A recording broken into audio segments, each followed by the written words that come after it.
3,000 Native American children died in the custody of the U.S. government after they were forced to attend so-called Indian boarding schools.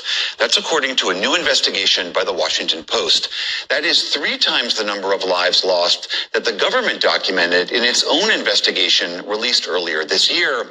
And the real death toll could be much higher. We are joined now by the Washington Post's Dana Hedgepeth. She's one of the lead reporters on this series and is also an enrolled member of the Haliwa Saponi tribe of North Carolina. Dana, welcome back to the NewsHour.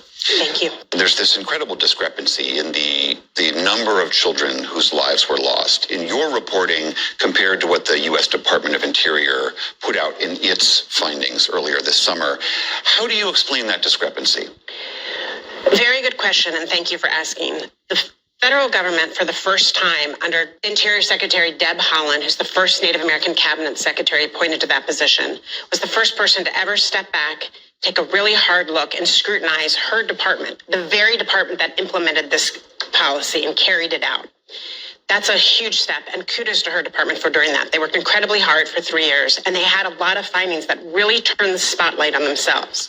They looked exclusively at federal records, solely at those. It was limited in scope, and they admitted that it was an undercount. They found 973 children died during a 150-year period at these schools.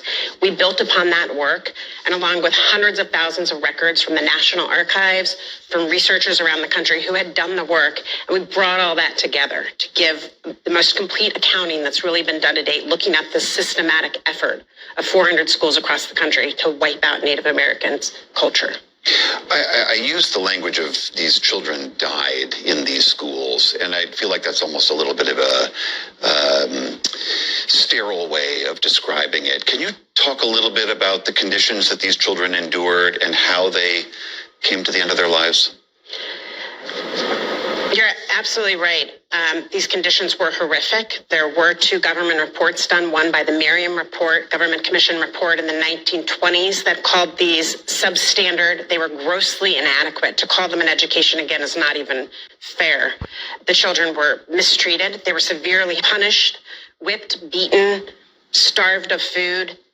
We found dozens of children who sadly died trying to run away from these schools. A young Navajo boy froze as he was trying to run away from the school.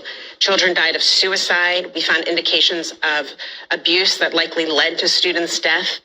These are not the schools that your children or my children in modern times would be subjected to. They really were not. And as a very wise woman from the Fort Belknap Indian Reservation said to me, "What schools have cemeteries?"